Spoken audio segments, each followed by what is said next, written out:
Okay, so I am about to do something that some people think is a little bit controversial and some people don't know how to deal with it, and most people are pretty supportive.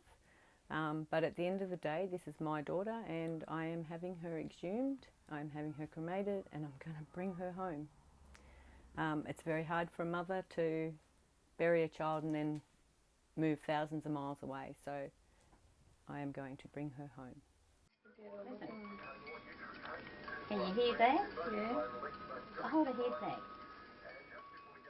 So Lakaya was born in 1989 on the 22nd of October, my third child, so I was pretty well everything under control as far as motherhood went.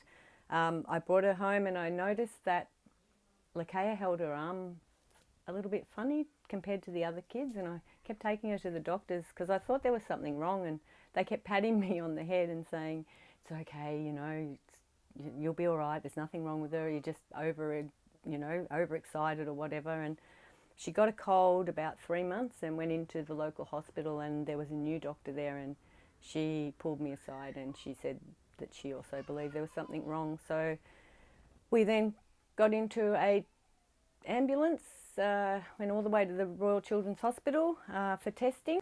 So they diagnosed her as cerebral palsy to begin with. I took her home. It must have been not even 2 months, must have been about 2 or 3 weeks later. I walked into the room and I thought I'd given her a fright. In those old, back in our day, we had the bouncers were like a crocheted net on a steel frame, and she was in it, and I walked into the room and it started to sort of vibrate, like, you know, it made a funny noise, and I thought I'd frightened her, and I was like, oh darling, you know, but then I noticed it was starting to happen more and more, and I realised that it wasn't what I thought it was, that she was actually having a seizure. So I rushed her to the hospital where they administered a dose of like a Valium, I suppose, which really stressed me out because that's a pretty potent drug. But I can't believe how she was actually rigid and shaking with the fit because it was so intense. And within a matter of seconds of having this, she just went, and she was so calm, and that's when we realised that there was something else wrong with her. So we then began that stage of our life together. Basically, I took both my other children, my other 2 daughters, and we moved into the Royal Children's Hospital in Brisbane for nearly 2 months. We did a lot of tests, and you see in movies and that when they do brain things, you see all those millions of wires that they stick on their heads. We had to do that. It was just to get their brain waves and that sort of thing. So we had to do all those sort of tests, and she had to have skin grafts and ultrasounds on the top of her head into her brain and everything. And then one night, about 2 weeks after we'd been there, the doctors came up and they sat me down and my husband, and they told us that she had a rare terminal illness that there was no cure for, there was no treatment, there was no cure, that she was going to die.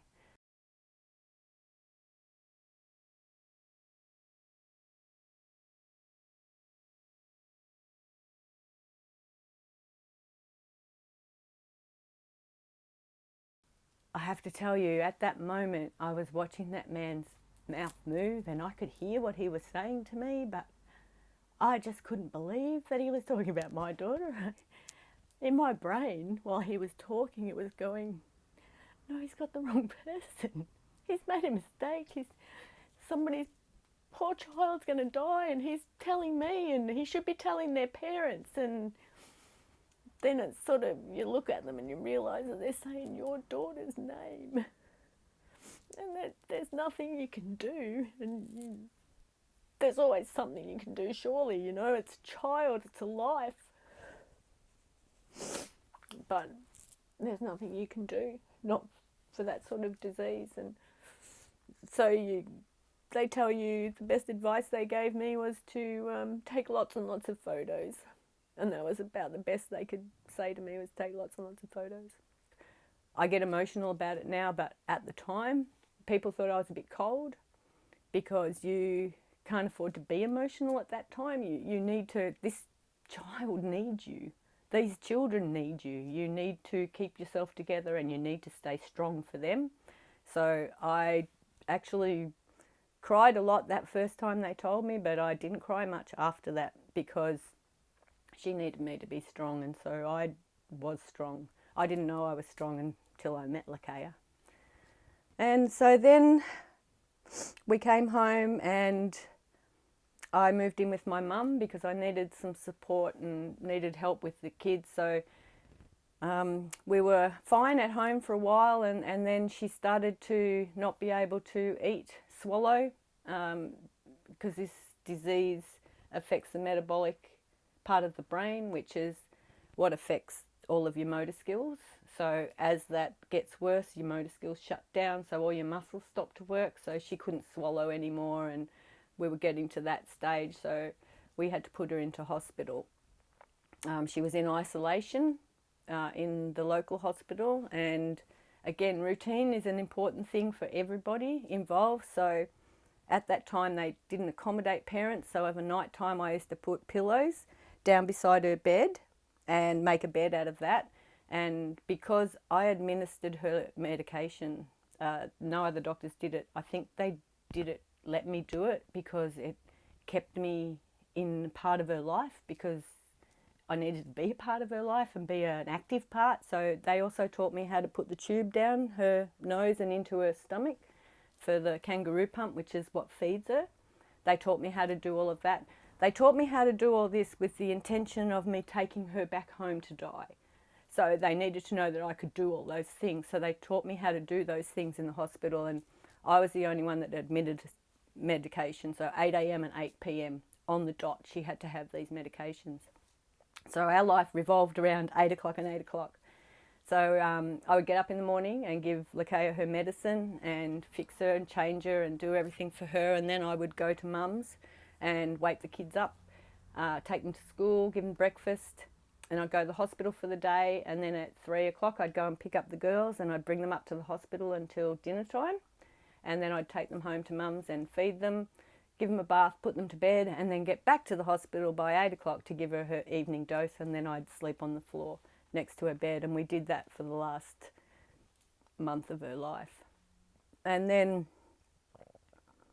one day I went in there and I came back after I'd been to school, and I came back and they said that she wasn't doing very well and that she was starting to deteriorate, and that I remember going back to the beginning when they told me that she was going to die. He told me that she would go into a coma. They actually told me what was going to happen step by step so that I could be prepared for it. You can't ever be prepared for it, okay?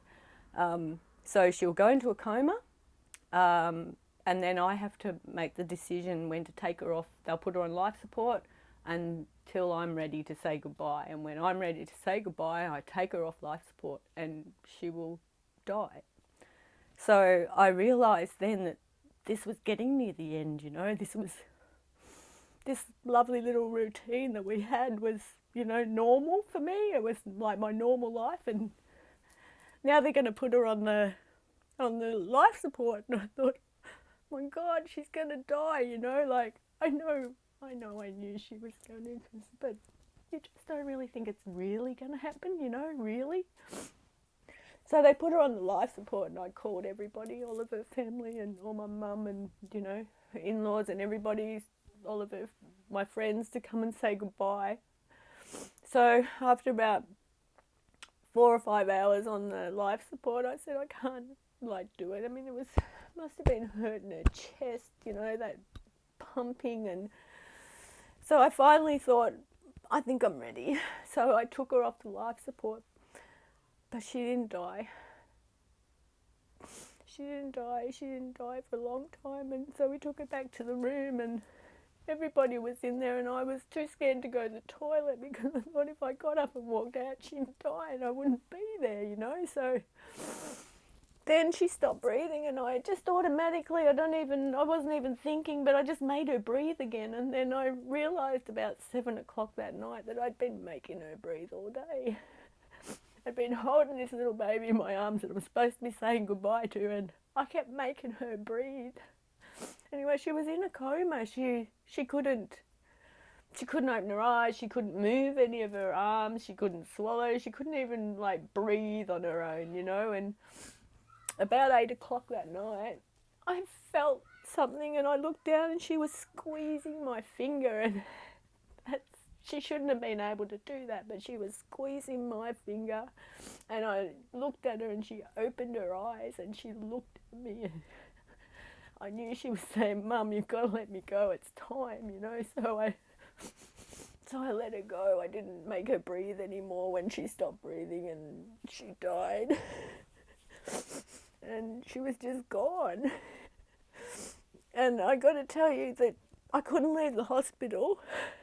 I just couldn't leave the hospital. I couldn't leave her behind.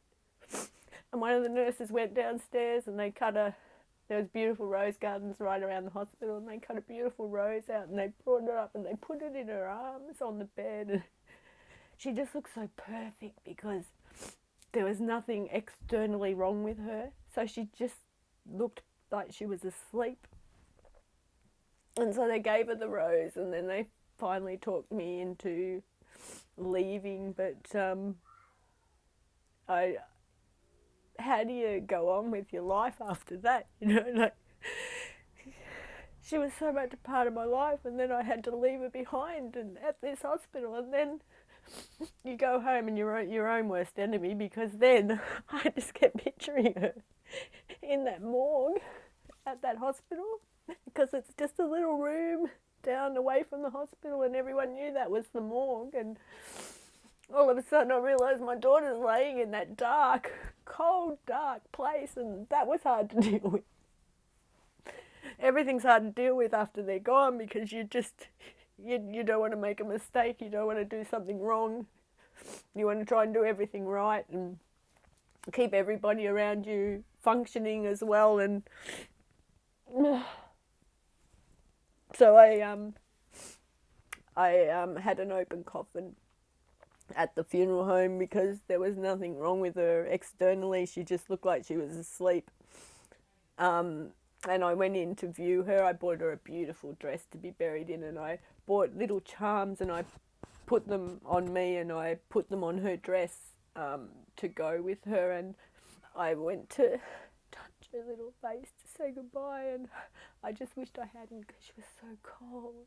And I wasn't ready for cold, you know, like, this was my daughter. The last time I felt her, she was warm and alive, and the coldness just reinforced that, you know, she was gone. And so then we had the funeral, and my youngest daughter I thought was too young to cope with that, so I videotaped the funeral, because I thought that she might need closure later on. And my eldest daughter was a rock. She like held my hand the whole way through, and she helped me walk out of the church, and she was just, unfortunately, I think she said goodbye to her childhood that day, because she just stood up, and she was just this little adult ever since that day. And she just was fantastic. So now I can't live with the fact that I left her behind. I moved, and I came down here and made a new life, and every year I think that I've left her behind in somewhere, you know. I left her behind. I just left her behind. It's like left her in that morgue, cold, dark morgue. So I'm going to get her. My family supports me in this, so I don't care what other people say or do. It's, you know, it's my daughter, and she's coming home.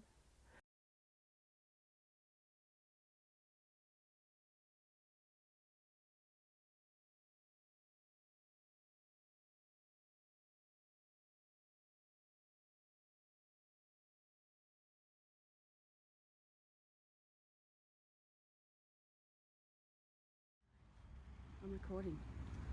Okay, oh, here she comes. Out the way.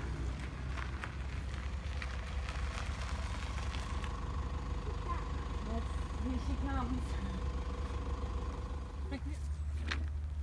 Oh. So Lakaya is finally home. I cannot even put into words how I feel about having her home.